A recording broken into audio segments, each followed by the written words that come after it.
Hello, everybody. It's been a while, hasn't it?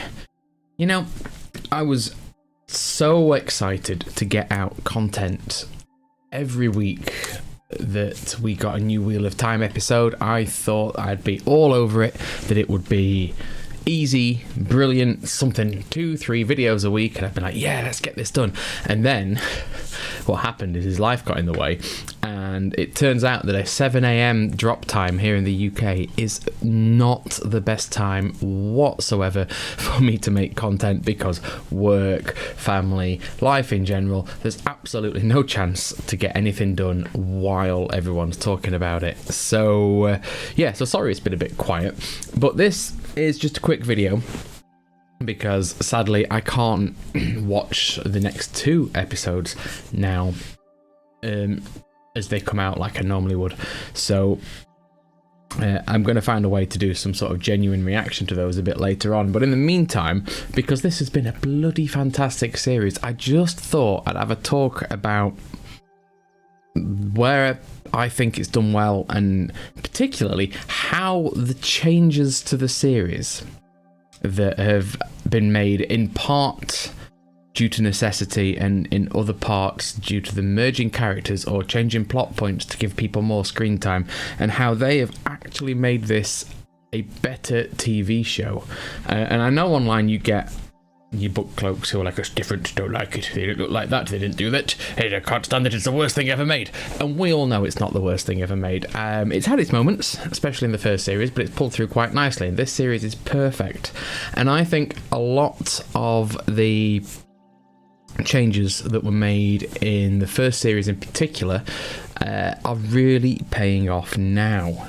We all hated the idea of Perrin killing his wife, and I still don't like it, but we did get the emotional payoff of him visiting her grave in this series and having that moment with Alanna, and that bit really hit hard. I think it was magnificently done, and that wait between series to get from here through his trauma to here, where he can start to heal and start to see Faile as someone that eventually we expect will be someone he would be with, and bits like that. The forced change when Barney Harris left of keeping Matt behind in Tar Valon has led to some glorious moments. It's led to, in my eyes, a better version of the fight with the princes, because it was the most Matt thing ever.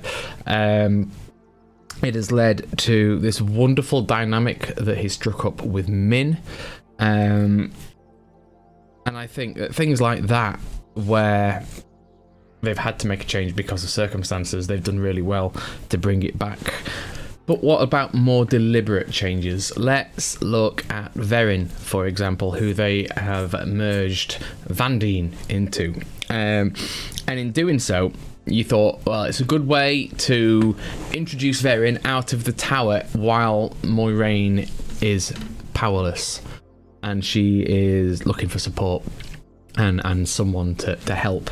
But once everything happens, we're going to lose Daelis, we're going to just have Verin as Verin. But actually, no, they've lent more into the Vandene side of the character and kept her sister in. And obviously, in Series 3, we've got this payoff where she's lost her memories due to the forced compulsion from Naomi, and she's playing this excellent part in the plot, in the tower intrigue, and again keeping Verin in the tower as the knowledgeable sister, one of the really much older Aes Sedai, who knows a lot of the tower secrets, knows a lot of the intrigue, is learned and can find things out for the Amyrlin that maybe others can't.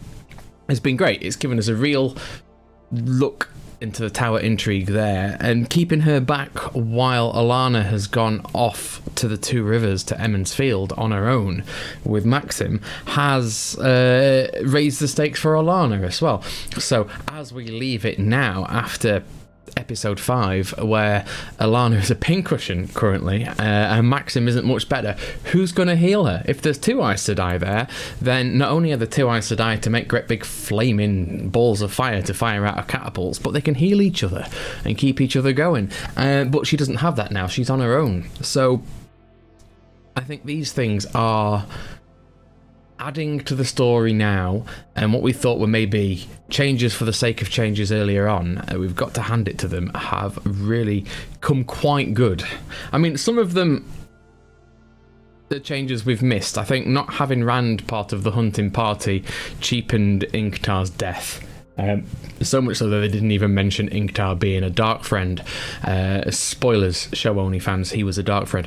And other such things like that. But what it's allowed them to do with these early changes is get non-book fans invested in the story, so that as we hit key points, like in season 2, we hit Egwene's episode where she's a Damane, and it is almost ripped straight out of the book, and it is beautiful and harrowing and gripping and magnificent, and Madeline Madden does such a good job.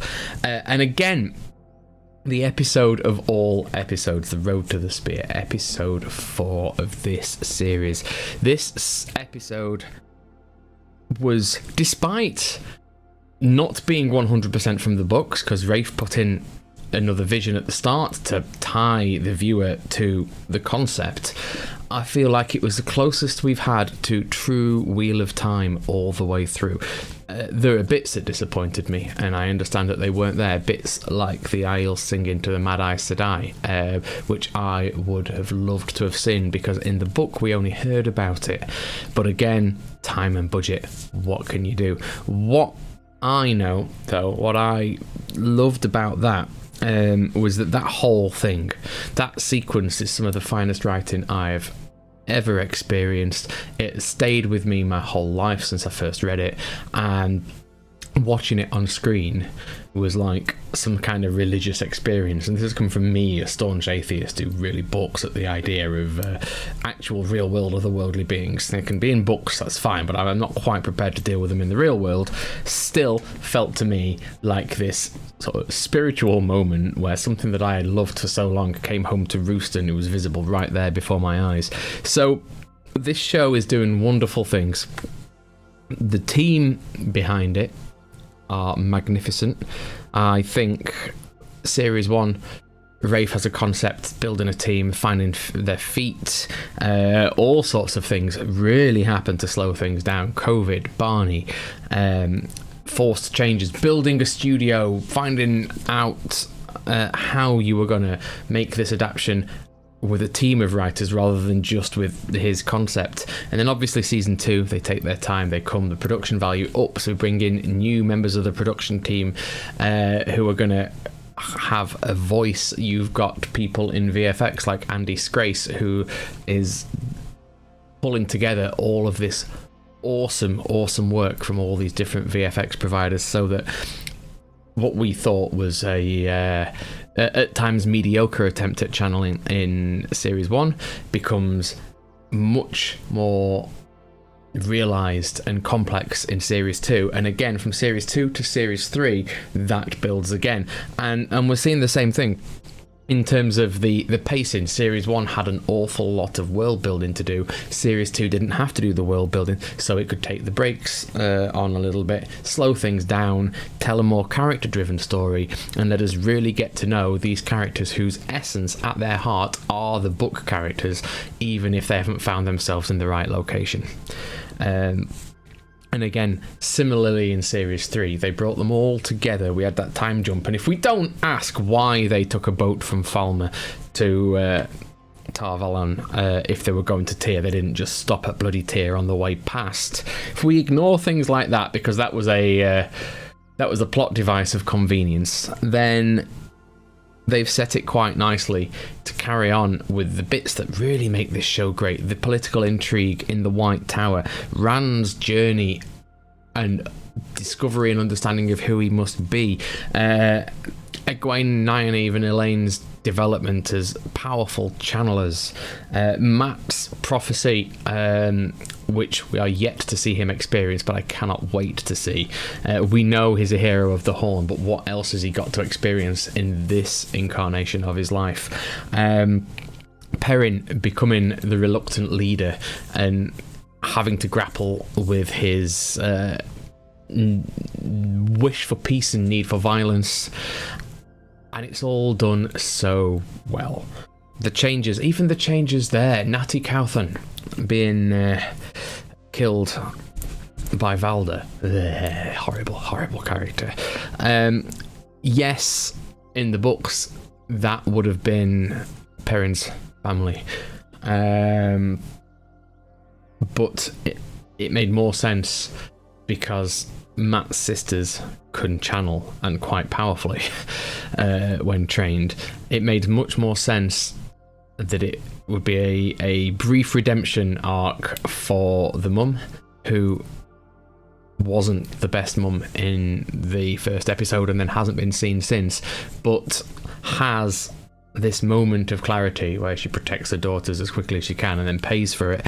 I think every bit of this show that we are seeing up to now in season 3 is really reaping the rewards of the time, effort, forethought and preparation of a lot of work that went into the very first series, and even more that went into the second series. I cannot wait to see the rest. I hope you're all following along, because I've been a little bit chatty without a script, without anything other than ideas popping into my head, so I'm really sorry about that if it's been a bit boring, but such is life. I just wanted to do something before the episode drops tomorrow when I got further behind. If there's anything you'd like to see me do let me know. I'm going to try and experiment, maybe tomorrow evening, maybe on Friday. I'm going to try and experiment with a genuine episode reaction video, which I've not done before because I always worry about falling foul of the censors. So if anyone's got any advice out there, please do let me know. And in the meantime, take care of yourselves, and we will see you on the next one. See you later.